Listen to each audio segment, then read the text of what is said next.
Hola, bienvenidos al podcast de Últimas Noticias. Soy Isabel Baena y les hablo desde Caracas, Venezuela. Es viernes 23 de octubre y este es un nuevo episodio.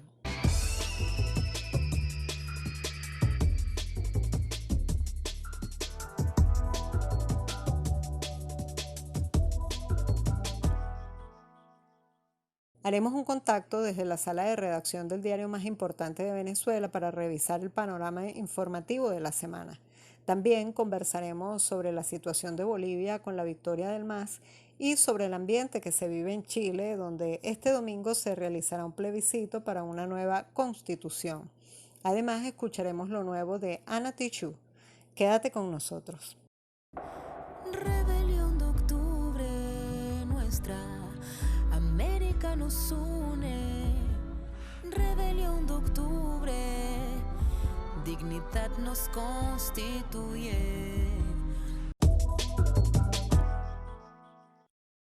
Desde la sala de redacción de Últimas Noticias tenemos a Alberto Cova, director de contenido, para conversar sobre lo más importante de la agenda informativa de esta semana. Hola Alberto, ¿cómo estás? Bienvenido. ¿Qué informaciones destacan estos días? Hola Isabel, gracias por la oportunidad. Un saludo para ti y para la audiencia. Bueno, en primer lugar, como noticia destacable de esta semana, yo mencionaría el reinicio de las actividades del pasado lunes de un mayor número de sectores económicos del país en lo que se ha llamado flexibilización 7+7 Plus, que por el movimiento que ha generado en las calles diera la sensación a los venezolanos de que se acabó la cuarentena después de 7 meses largos de restricciones de movilidad donde la consigna era quédate en tu casa. Bueno, pero esta semana las personas no se han quedado en casa. Hemos visto una Caracas cuasi normal, con mucho tráfico de vehículos en calles y autopistas. Así pues, la idea de que se acabó el encierro pandémico con la flexibilización plus de esta semana se refuerza también con la reapertura de parques, playas y otros sitios de esparcimiento, al punto de que para este fin de semana los hoteleros de La Guaira reportan ya alta ocupación para el fin de semana. Y también se espera una avalancha de gente hacia las playas guaireñas para recordar cómo es aquello de darse un baño de mar. Sin embargo, no debemos dejarnos engañar por la sensación de normalidad, pues ya está anunciada para la próxima semana un nuevo periodo de cuarentena radical. Sí, esta semana notamos gran cantidad de personas caminando en las calles de Caracas, mayor al que ya venía creciendo con este nuevo esquema de flexibilización. La diferencia realmente es considerable. En mi caso, noté a las personas con sus tapabocas en las calles, aspectos que, bueno, hay que reconocer y que hay que mantener y no descuidar. Tanto el tapabocas como el distanciamiento social, que quizá percibo yo es como lo más difícil. Pero bueno, veremos de 7 a 14 días el resultado en cifras del efecto de esta semana de flexibilización, que aún no es total porque se mantiene el 7+7. En este sentido, sectores económicos empresariales, algunos han saludado la medida, sin embargo, en general, Concecomercio, Fedecámaras y otros empresarios, bueno, no les parece suficiente y siguen pidiendo, algunos exigiendo que se acabe con el esquema del 7+7. Yo creo que esta medida progresiva que ha anunciado el gobierno es prudente, ¿no? Es positiva para ir avanzando e ir haciendo los ajustes necesarios. Así es, y principalmente es posible esta medida de flexibilización un poco más general por el resultado, las cifras que se arrojan diariamente sobre la incidencia del COVID-19, que han mostrado una baja persistente. Sin embargo, no está todavía, se puede decir todavía que está bajo control del virus, y por eso es necesario, pues según la óptica del gobierno nacional, retomar la cuarentena radical en la próxima semana. Y bueno, otra noticia que también suscitó interés en este país en la semana ocurrió fuera de Venezuela, pero es muy importante para este país, y fue el triunfo con amplia ventaja del MAS y su candidato Luis Arce en las elecciones presidenciales de Bolivia. Triunfó en primera vuelta.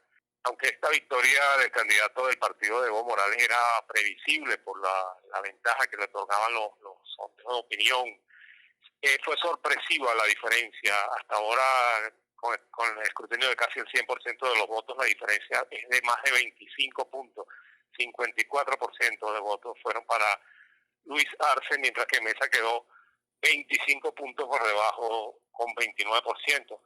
Mientras que el impresentable y llorón Luis Camacho, como yo lo llamo Camacho el Facho, sacó 14% de los votos, sí, cifra que no es nada despreciable, teniendo en cuenta las características de este personaje. Bueno, digo que es importante para Venezuela esta noticia porque es una derrota aplastante para el intervencionismo estadounidense en la región, representado por la OEA y su secretario general Luis Almagro, enemigo enfermizo de Venezuela, quien quedó muy mal al tener que felicitar públicamente a Luis Arce después de haber sido Almagro el impulsor principal del golpe de Estado contra Evo Morales. Sin duda una buena noticia para Venezuela, la vuelta al gobierno de la izquierda en Bolivia, lo cual puede marcar una tendencia en Sudamérica del regreso al poder de los gobiernos progresistas, del cual no hubiesen salido a no ser por golpes de Estado, traiciones y uso político de la justicia. Precisamente en este sentido destaca este domingo el referendo constitucional en Chile, el plebiscito, el cual en el escenario más probable es el triunfo del sí. Sí, en la siguiente parte vamos a profundizar precisamente sobre este tema, la situación en Bolivia y en Chile. Quería agregarte, Alberto, con respecto a la actuación de la OEA, que recientemente el Grupo de Puebla emitió un comunicado en el que argumenta que la victoria del MAS en estas elecciones recientes de Bolivia confirman que no hubo fraude en las elecciones donde resultó electo Evo Morales y donde la OEA jugó un papel fundamental porque en su condición de observador desconoció estos comicios, algo muy grave y que trajo lamentables consecuencias para este país. Por eso, desde organizaciones, movimientos políticos y personalidades se denuncia este accionar y se exige la renuncia de Almagro. Y es esta misma OEA desprestigiada y a pesar de todas las denuncias y señalamientos que sobre ella y sobre su secretario general Almagro recaen, recientemente aprobó una resolución desconociendo las parlamentarias de Venezuela. Parece que este proceder arbitrario no se va a detener, sino que se va a prolongar e intensificar sin buscar caminos para la comunicación y el entendimiento. Bueno, a todo eso yo agregaría el detalle importante de que aunque ellos saquen resoluciones referidas a Venezuela, Venezuela no pertenece a la OEA, nos salimos de esa organización hace ya bastante rato, por lo tanto sus resoluciones no tienen ningún efecto práctico, real en este país. Luego Almagro queda bastante golpeada con este desarrollo de los acontecimientos en Bolivia y también yo agregaría a toda esa lista de iniciativas contra Almagro que han surgido la denuncia que va a hacer el propio Evo Morales, según lo declaró en rueda de prensa en Argentina, de Luis Almagro ante la Corte Penal Internacional por haber emitido un informe falso en las elecciones presidenciales del año 2019 en Bolivia. Así es, Alberto. ¿Algo más que agregar? Bueno, no, por ahora estas son las informaciones que quisiera destacar como más relevantes de esta semana. Me despido. Un saludo para ti, Isabel, y para la audiencia. Bueno, agradecemos a Alberto Cova, director de contenido de Últimas Noticias. Hasta la próxima semana. El 18 de octubre se desarrollaron elecciones generales en el Estado Plurinacional de Bolivia. El MAS, Movimiento al Socialismo, obtuvo la victoria con un alto porcentaje de votación, por encima del segundo participante. Los datos muestran que la diferencia está por encima de los 25 puntos porcentuales, por encima del segundo contendor. Tenemos al periodista Gustavo Gandarillas desde Bolivia para conversar un poco sobre este ambiente. Bienvenido, Gustavo. ¿Cuál es el ambiente que se vive en Bolivia después de estas elecciones y del resultado electoral que le otorga una contundente victoria al MAS? ¿Cómo es el ánimo de la gente? ¿Qué se dice? Bueno, estamos con dos bandos en realidad en este momento en el país, ¿no? Uno de ellos que celebra la victoria del movimiento al socialismo de Luis Arce, que se nota tranquilo, que además ya está proyectando cómo va a ser el gobierno de Luis Arce a partir de, me animo a decir, mediados de noviembre de este año. Y por el otro lado, grupos opositores en ciudades capitales pero no en todas ellas, ¿no? Me animo a decir que Santa Cruz, Sucre y La Paz tal vez son aquellas ciudades donde existe mayor rechazo a estas elecciones, a los resultados de las elecciones en realidad. Y decía bien por ahí, y decían muchas personas por ahí, que por ejemplo las ciudades capitales no representan a todo el departamento. Y eso es verdad, porque la gente sale en las ciudades capitales, pero increíblemente en los departamentos en general ha ganado el movimiento socialismo, a diferencia de Santa Cruz y Tarija, pero donde tampoco ha sido la diferencia bastante, ¿no? Sino que menos del 10% entre el primero y el segundo, e incluso así, Luis Arce siendo el segundo mejor ubicado en estas elecciones, en estos departamentos donde ha perdido. Entonces, hay ánimos caldeados, por un lado, en estas ciudades, donde concentran personas, muchas ellas hablando de un fraude electoral, pero sin alguna situación que amerite de que se haya demostrado que existe un fraude, y sin saber responder también a aquello. Y por el otro lado, los afines al movimiento socialismo, teniendo muy en claro que ahora se debe gobernar, corrigiendo errores del pasado, sí, pero también pensando en que la economía en el mundo ha tenido un debacle total, y ya se tiene que pensar entonces en cómo se va a gobernar en este año. Son los dos ambientes que se viven en este momento, ¿no? En este sentido, Gustavo, ¿se tiene noticia de algunos focos o disturbios en algunos lugares, por ejemplo en Santa Cruz, en Cochabamba, en Sucre? ¿Qué dimensión o importancia tienen este tipo de acciones? Lo decíamos al inicio y existen estos focos de disturbio, pero son de grupos, no me animo a decir pequeños, ¿no? Porque en realidad son los que han convocado a varios cabildos que sí han tenido mayor cantidad de personas, pero que no tienen la misma magnitud que el año pasado. Y es que también en el departamento de Santa Cruz, como tal, el movimiento al socialismo ha tenido buena cantidad de gente votante. Si bien no fue el primero en Santa Cruz, Luis Arce consigue un segundo lugar muy por encima del tercer puesto, además que fue Carlos Mesa, ¿no? Y hay que tener en claro de que estos cabildos ni siquiera tienen la representatividad de muchas instituciones. El Comité Cívico Pro Santa Cruz, que además era el que convocaba a los cabildos, ha deslindado completa responsabilidad de las manifestaciones que se están realizando ahora, porque ha mencionado que no hay nada que compruebe que hay un fraude electoral. Entonces ellos no pueden movilizar a las personas si no hay nada que comprobar. Y en la ciudad de Sucre, por ejemplo, donde es un punto tal vez menos fuerte que en Santa Cruz en cuanto a propuestas, en cuanto a protestas, perdón, también simplemente concentra jóvenes que después de realizar su manifestación se dedican a consumir bebidas alcohólicas. Entonces, como que no es en realidad el ir a protestar porque ellos reconocen que hay un fraude electoral, sino que realmente es como para ir a pasar el rato, no te has visto con tus amigos un buen tiempo y necesitas ir a hacer nuevamente análisis social, si se quiere, con cada uno de ellos y compartir con ellos, pero no tiene la misma contundencia. Entonces, a diferencia del pasado año, cuando sucede la salida de Evo Morales, me animo a decir que por debajo del 50% de personas agrupadas el día de hoy se están realizando manifestaciones, y me imagino que hasta que tengamos realmente la posesión de las autoridades, van a ir disminuyendo en mayoría. ¿Por qué?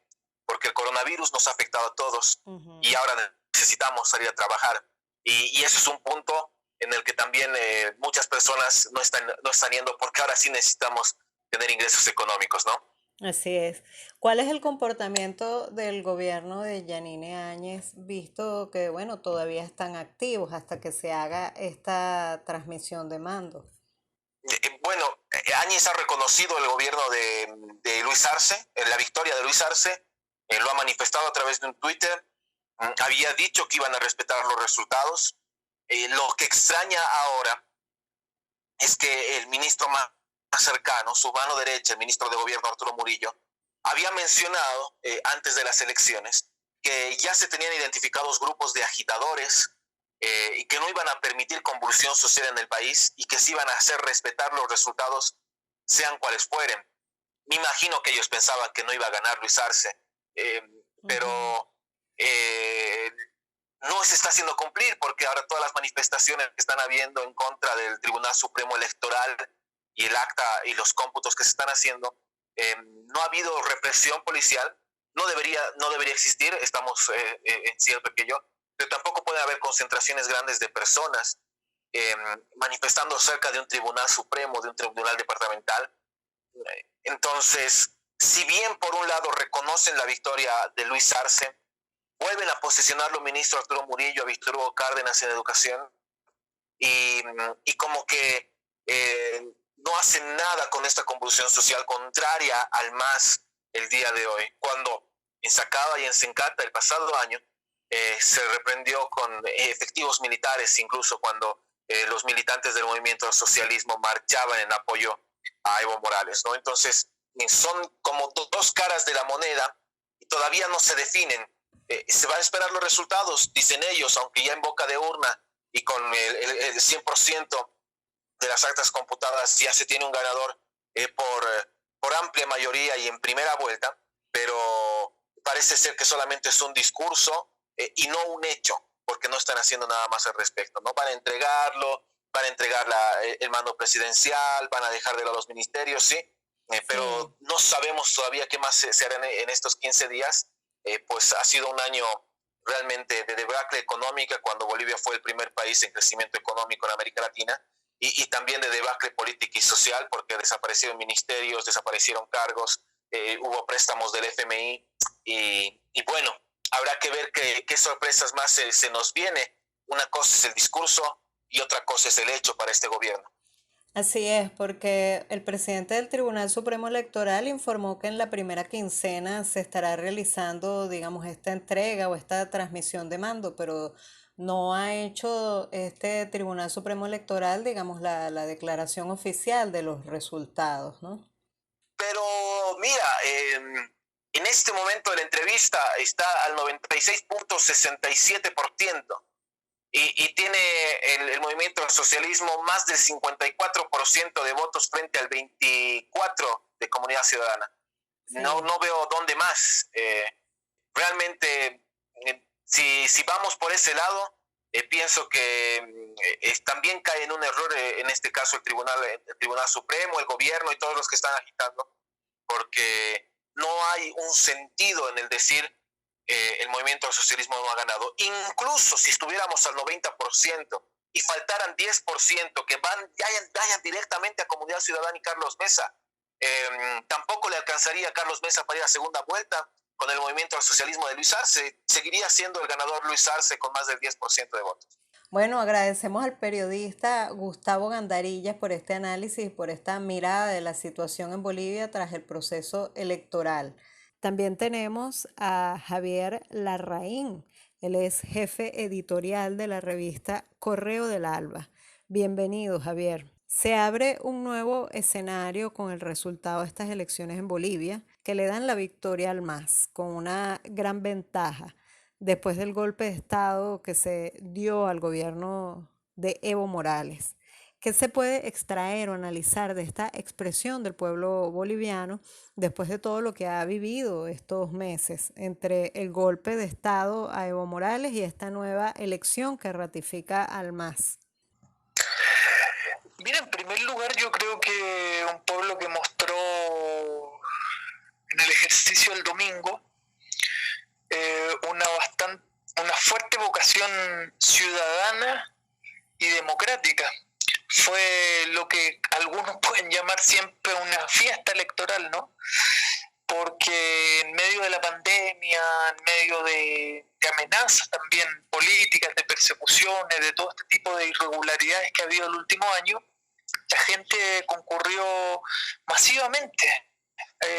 Más del 90% de los habilitados para votar acudieron a expresarse, acudieron de forma pacífica.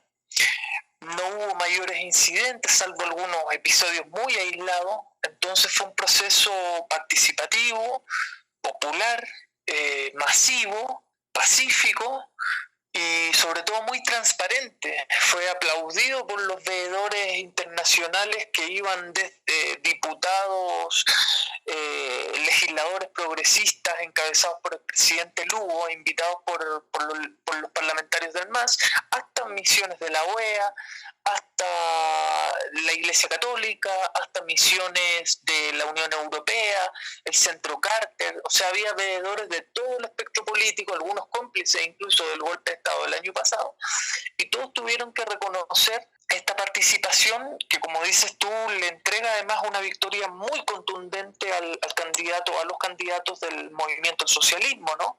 Que es Luis Arce y David Choquehuanca, pero además aproximadamente con un 55%, pero además le entregan mayoría en el Senado y mayoría en Cámara de Diputados. Es decir, es un respaldo al proyecto político que acá se denomina como proceso de cambio o revolución democrático-cultural, ¿no? Y es un respaldo masivo, contundente, inapelable, y eso refleja también el alto nivel de, yo creo, de aspiraciones de la población, de la mayoría de ella al menos, por un proyecto país inclusivo en lo económico, en lo racial, por un sistema de justicia social que mostró estos últimos años, por ejemplo, entre otras cosas, reducir la extrema pobreza, reducir la pobreza, generar un crecimiento económico el mayor de la región en la última década, pero que además tuvo un correlato, un reflejo en los bolsillos, podríamos decir, de la gente, no en las mejoras económicas de las familias, y eso es importante. Yo creo que todo eso se refrendó en este ejercicio del domingo, y de paso también se castigó fuertemente al gobierno de facto de Yanine Áñez, que en estos últimos 11 meses, entre tantas barbaridades, crímenes de lesa humanidad, porque resulta que aquí hubo masacre, además cometieron robos descarados y abiertos, ¿no? Aquí quizás debiera invertir en realidad las cosas, ¿no? Cometieron esos robos y además masacraron a la población. Hay mucha gente muerta, hay puertos de desaparecidos. Yo creo que esto comenzará pronto una especie de comisión de la verdad parlamentaria para esclarecer los crímenes de lesa humanidad que ocurrieron, sobre todo en dos masacres muy focalizadas en noviembre pasado, que fueron Sencata en la ciudad del Alto y Sacaba en el departamento de Cochabamba. Javier, ¿cómo queda la OEA ahora con el resultado de esta elección que además ratifica al MAS? Yo creo que la OEA queda como lo que siempre ha sido. El problema quizás mayor que tuvimos en Bolivia, y yo creo que es parte de la autocrítica que hay que hacer, es que se tuvo una confianza excesiva el año pasado del gobierno de Evo Morales en ese organismo, al punto que en plena crisis de los conteos de votos del año pasado, y en plena crisis desestabilizadora entre los últimos días de octubre y comienzo de noviembre, el gobierno cometió, yo creo que el error más fatal que podía cometer el gobierno de Evo Morales, que es pedir que la OEA fuera el árbitro de esa crisis, ¿no? Y todos sabemos que entregó un contundente más lapidario, un informe fraudulento y un informe que dio luz verde a los sectores movilizados y golpistas. Pero resulta que cuando yo soy de formación, la verdad, además profesor de historia, y cuando uno estudia desde la fundación de la OEA, pasando por todos los episodios, digamos, nefastos, su estreno con Jacobo Arbenz y en fin, Playa Girón, o sea, uno puede nombrar muchísimos episodios de la OEA en estos 60, 70 años de vida de ella, y todos han sido antipopulares, han sido para avalar dictadura y han sido condenando a los procesos de izquierda o progresistas de la región. Yo creo que demuestra lo que es, ¿me entiendes? Si te pudiera decir, no, es doble estándar porque el año pasado apoyó un golpe de Estado y este año no le queda nada más que ratificar, sin duda, pero es que esa es la historia de la OEA. El problema es que nosotros como países le demos la validez que no debiéramos darle, pero ese es un problema nuestro, no de la OEA. Así es. Recuerda tú que la sede de la OEA hasta frente a la Casa Blanca y están conectadas. O sea, más intervencionismo no puede ser. Fíjate, el gobierno de Luis Arce se iniciará ahora luego de un golpe de Estado en el que participó el alto mando militar. ¿Cómo se puede ver ese escenario? ¿Ellos están activos o no? ¿Cómo se puede ver esto? Es un tema de debate, ciertamente, a nivel interno. Es un tema muy complicado porque cuando tú vas a ver incluso la historia precisamente de las revoluciones sociales en América Latina o de proyectos, llamémosle revolucionarios, de izquierda, salvo el caso de la Revolución Cubana y de la Revolución Bolivariana, el resto no ha logrado incorporar a los militares a los procesos de cambio, ¿no? Y Bolivia no es la excepción. Y los días de noviembre pasado lo mostraron, ¿no? Es decir, que este ente aparte se mantuvo en silencio, pero se mantuvo siempre autónomo finalmente, y que las políticas de reestructuración que hizo Evo Morales, porque se hicieron algunas incluso en el aspecto estructural y formativo, bueno, no fueron suficientes para erradicar esa ideología golpista del ejército boliviano, que tú sabes que tiene más de 36 golpes de Estado en su historia, y todos antipopulares. Ahora, tú me dices, ¿cómo se contempla ese elemento? Con la gravedad de lo que es, pero también con lo difícil que es tocar una estructura de ese tipo que tiene prácticamente 200 años de historia. Entonces no es fácil llegar y reestructurarla porque son los órganos, como dices tú, que monopolizan las armas, que las han monopolizado siempre, que se manejan de manera autónoma y de espaldas a la sociedad y que no han tenido asco en asesinar a su propia población a lo largo de toda la historia. Entonces me imagino que hay claridad de que hay que reestructurarla, hay claridad de que se tienen que subordinar al poder civil, hay claridad de todo lo que quieras, ¿no? De que esos elementos golpistas siguen adentro, pero también hay claridad de que se está en una coyuntura muy compleja incluso en cuanto a correlaciones de fuerza, ¿no? Porque si bien se logran las mayorías en el Parlamento, también es cierto que entra una bancada muy poderosa de la oposición y de los sectores golpistas.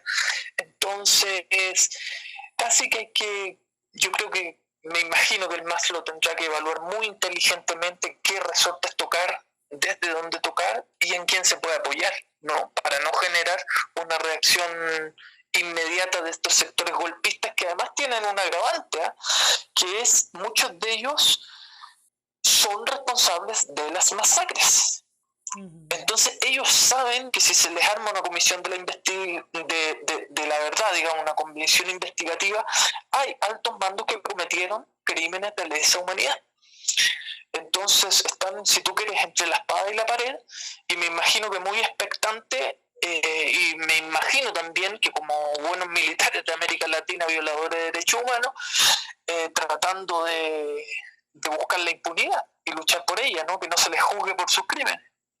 Javier, hay otro aspecto ya para cerrar. Algunos analistas empiezan a señalar que el gobierno de Luis Arce será distinto al gobierno del expresidente Evo Morales, que será más hacia el estilo de Alberto Fernández, de López Obrador, que parecido al de Venezuela o al de Cuba. ¿Se puede decir algo en este sentido? Digamos, es bastante previo este comentario, diría yo, pero bueno, ya empiezan algunos señalamientos. Yo creo que hay que mirarlo en distintas dimensiones, ¿no? Es cierto que lo que algunos ya llaman en la resurrección del ciclo progresista viene con un signo más moderado. Y la muestra de ello es precisamente Alberto Fernández, que no tuvo, pero ni le tembló la mano para mandar a su canciller a Naciones Unidas a condenar a Venezuela. Y otras cosas que ha hecho a nivel interno, ¿no? Entonces, aparentemente viene un ciclo más moderado. Algunos analistas señalan eso, ¿no? Pero yo creo que Luis Arce, ante todo, es un líder con características políticas propias, que tiene una raíz de izquierda, digamos, bastante antigua, ¿no? E incluso más de izquierda, si tú quieres, partidaria que Evo Morales, que era un dirigente sindical cocalero, cuando Arce en esa época era militante del Partido Socialista 1, ¿no? O sea, son trayectorias distintas. Él siempre fue militante, la izquierda lo que viene después de un mundo académico, con otra formación.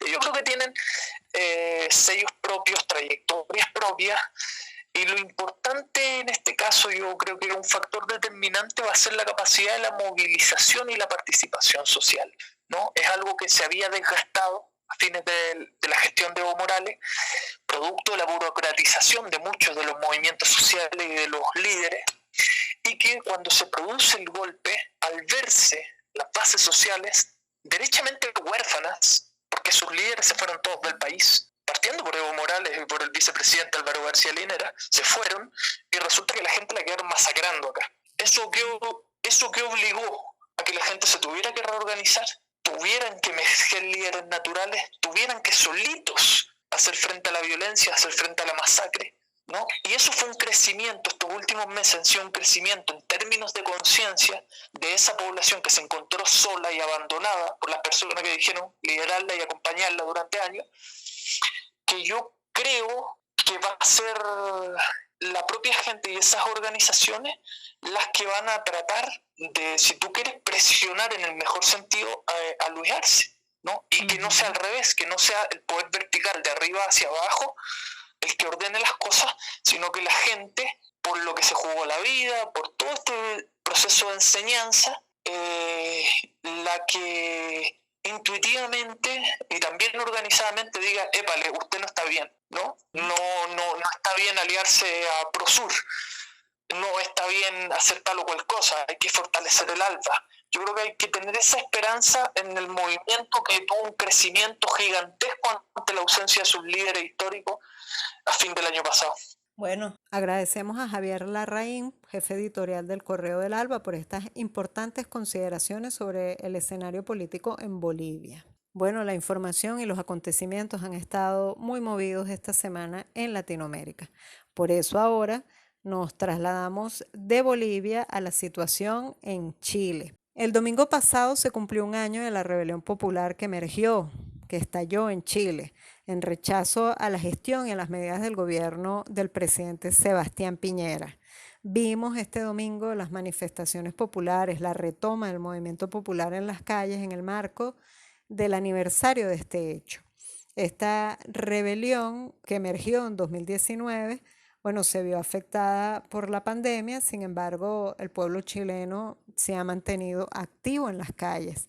Les ha tocado vivir un proceso muy duro en el que se han dado ha habido fuertes agresiones y persecuciones contra la población. Para analizar esta situación tenemos a Florencia Lagos Neumann. Ella es corresponsal de Crónica Digital, un medio que se encuentra en Santiago, analista internacional y miembro de RED. RED es un movimiento de defensa de la humanidad. Bienvenida, Florencia. ¿Cómo es la situación actual, el ambiente que se vive en Chile, próximo además al plebiscito para una nueva constitución? Bueno, primero, en este momento el pueblo, y se comprobó el día domingo cuando fue, como tú dices, el aniversario, un año desde que surge esta rebelión popular, el pueblo nunca se ha detenido, nunca ha parado de movilizarse. Incluso en pandemia estaban articulados a través de las ollas comunes porque las carencias con respecto al bienestar social del modelo chileno, que ya es muy precario, o sea, el modelo de salud que recibe, el sistema de salud que recibe esta pandemia es un modelo absolutamente precario, privatizado y en el sistema público muy deficiente. La gente comenzó, producto de la crisis económica que incluso se agudiza con la pandemia, pero que ya venía de mucho antes, porque recordemos que desde el año 2019 ya se estaba previendo una gran crisis económica a nivel global. La gente comenzó a sufrir el hambre real y empezaron a articularse a través de las ollas comunes que se llaman en Chile, que son comedores populares, donde hay la mayoría de la población en Chile se empezó a alimentarse a través de estos comedores populares que también surgían como una resistencia también y un movimiento de organización social. De hecho, fueron fuertemente reprimidos también estos comedores populares, las ollas comunes que les llaman. La gente incluso siguió movilizándose cuando se propuso el retiro del 10% de las AFP del sistema de pensiones chileno, que es un sistema de ahorro que lo que hace más bien es quedarse con el dinero que el trabajador va ahorrando durante toda su vida. Este dinero ni siquiera es para el Estado, sino que se le entrega a una banca internacional, ahí están metidas las transnacionales. La gente salió a manifestarse a las calles para poder presionar y que se aprobara este primer retiro del 10%. O sea, nunca se detuvo la movilización. En este momento hay un clima de una sociedad absolutamente militarizada de parte del gobierno. Ya anunciaron que iban a sacar a más de 50.000 efectivos a las calles, incluso el día del plebiscito. De esta manera yo creo que quieren amedrentar y generar miedo en la gente para que ojalá vote la menos gente posible, porque en realidad lo que se prevé, y no solamente lo digo yo, lo dicen otros analistas, es que la opción del apruebo redactar una nueva constitución y que el mecanismo que redacte esa nueva constitución sea una convención constitucional es muy alto, que gane en el fondo ese mecanismo. Ahora, el problema de ese mecanismo y del acuerdo que se firmó el año pasado, que fue como la especie de salida institucional que se le dio a esta rebelión popular, que en el fondo lo que exige son cambios sustanciales, estructurales en el sistema, salud gratuita, educación gratuita, salarios dignos, garantías sociales, derechos humanos, recursos como el agua, que en Chile es un recurso privado. La salida política que le dio el gobierno de Sebastián Piñera, junto a algunos partidos de la oposición, no todos firmaron este acuerdo, es una salida que tiene muchas trampas. Una de las trampas que tiene, por ejemplo, es que establece que si bien se puede consultar al pueblo si quiere o no redactar una nueva constitución, y si quiere que el mecanismo que redacte una nueva constitución sea una convención constituyente, que no es lo mismo que una asamblea constituyente, o una convención mixta, o sea, el parlamento actual, que la gente no lo quiere, tiene una aprobación del 3%, no permite, por ejemplo, tocar los tratados internacionales que Chile tiene hasta la fecha. Y si tú no puedes tocar los tratados internacionales que tiene Chile hasta la fecha, entonces no puedes tocar las estructuras, que es lo que se requiere tocar. Porque, por ejemplo, si quieres cambiar el sistema de pensiones, las AFP, a un sistema de reparto solidario, por ejemplo, u otro sistema, entras a tocar tratados internacionales, porque los dueños de los dineros de esos ahorros de los trabajadores ni siquiera son los chilenos, sino ni la élite chilena, sino que son bancas internacionales, transnacionales. O sea, son convenios internacionales, o sea, no lo puedes tocar. Nacionalización de los recursos, no lo puedes tocar porque también son tratados internacionales de Chile. O sea, tiene una cantidad de para que se entienda, de trabas, de cláusulas, de candados, para que en el fondo, como yo dije una vez en el discurso que di en el Congreso de Comunicaciones de Venezuela, para que sea aunque todo cambie, para que nada cambie. ¿Qué se persigue entonces con la convocatoria para el yo apruebo? Claro, porque en el fondo sí, porque si bien no es el proceso que el pueblo hubiese querido en las calles cuando la gente reclama una nueva constitución, lo que pide es una asamblea constituyente libre, dicen, y soberana, y plurinacional, o sea, con el derecho, por ejemplo, de los pueblos originarios, los mapuches, de participar, cosa que tampoco está garantizada en este acuerdo que firmaron esta élite política. Pero ¿qué se gana? En el fondo es avanzar, aunque sea un paso, hacia poder transformar aquella constitución heredada, impuesta en realidad, por la dictadura militar, cívico-militar de Pinochet, impuesta por la fuerza, por la dictadura cívico-militar de Pinochet. Ahora, la idea es conquistar el apruebo, conquistar la convención constitucional, que es la única opción que nos ofrecen, y avanzar. Por eso es muy importante que nunca cese la presión popular, avanzar hacia democratizar ese proceso que en este momento no es democrático. Es un proceso, si tú quieres, secuestrado por esta élite política, que el pueblo todavía tiene la posibilidad de, una vez conquistado el apruebo y demostrar que si la gente quiere cambiar las cosas a través de las urnas, seguir presionando a través de la presión popular de las calles hacia una democratización de ese proceso. O sea, en el fondo, en mi opinión, aquí nada está cerrado, sino que es un camino en construcción y que la gente no va a dejar que se le vuelva a estafar, a engañar, como ocurrió con el retorno a la supuesta democracia, esta salida pactada que hubo desde la dictadura hasta hoy. Tú nos has dicho que la pandemia no ha sido impedimento para que se sigan dando las manifestaciones de calle.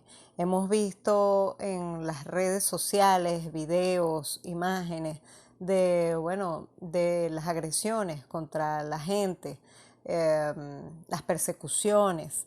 ¿Qué nos puedes decir de esta violencia, de este tipo de acciones?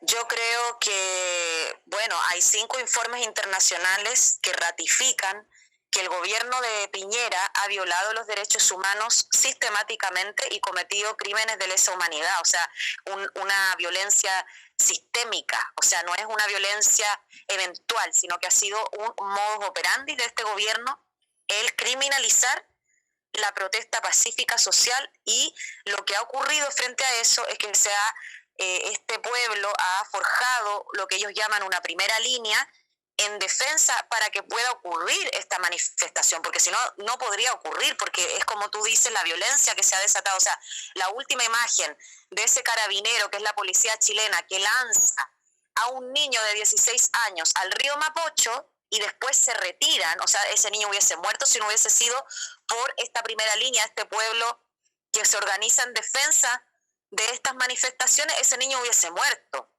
Y no solo eso, más de 400 personas que son víctimas de daños oculares, que se quedaron sin un ojo. Okay. 2 personas perdieron la visión completa producto de esta violencia.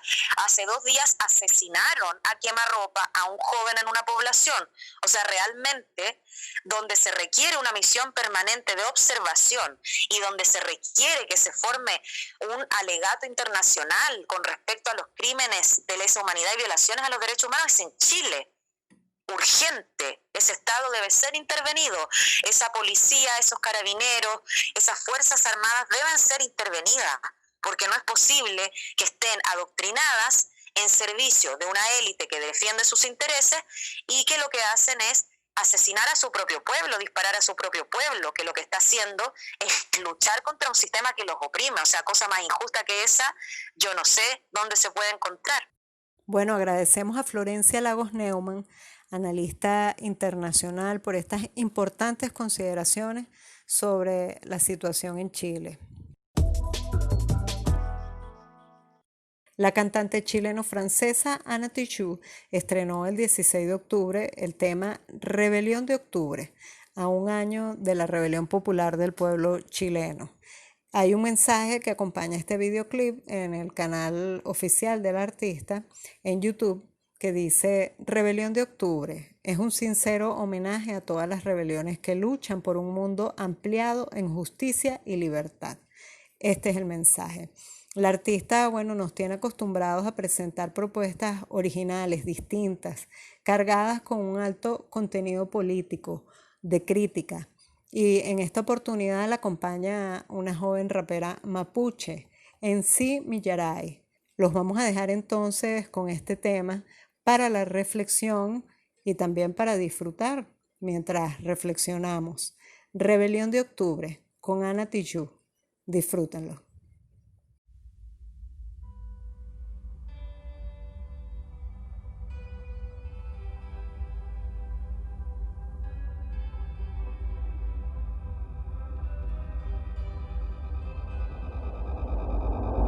Compañera, amiga, tú de la primera fila, embestida en rebeldía, eres fuerza que nos guía, que el mundo entero sepa, te dispararon sin tregua, Por la paz ellos dijeron, torturando nuestro pueblo.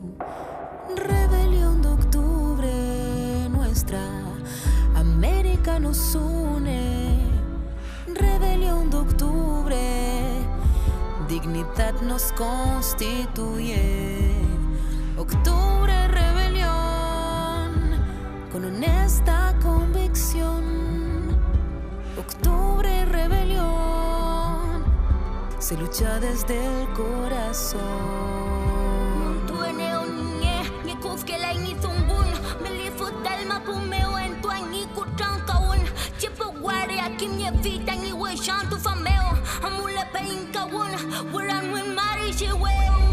Pactaron silencio, firmaron un acuerdo, escondieron documentos. Dime tú quién es violento, mientras nuestros muertos sin justicia ni presos.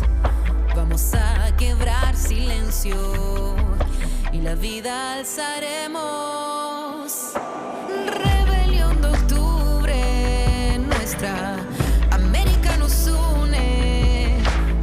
Rebelión de octubre, dignidad nos constituye. Octubre, rebelión, con honesta convicción.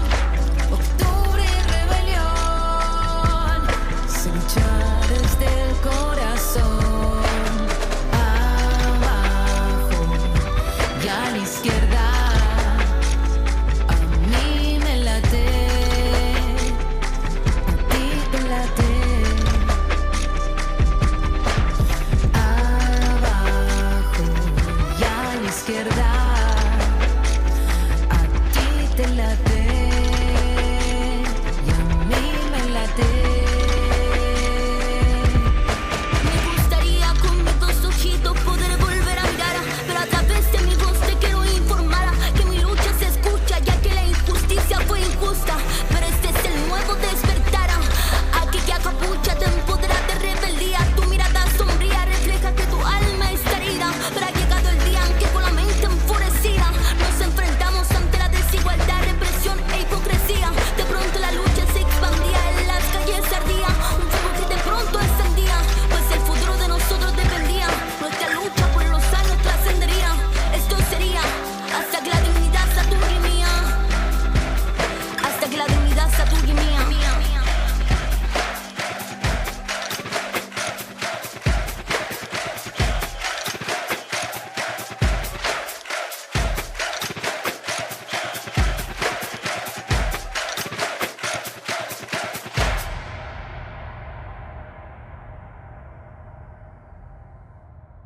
Llegamos al final de este episodio. Recuerda que puedes escucharnos por el portal de Últimas Noticias o a través de YouTube y en las plataformas iVoox, Apple Podcasts y Google Podcasts. Hasta la próxima.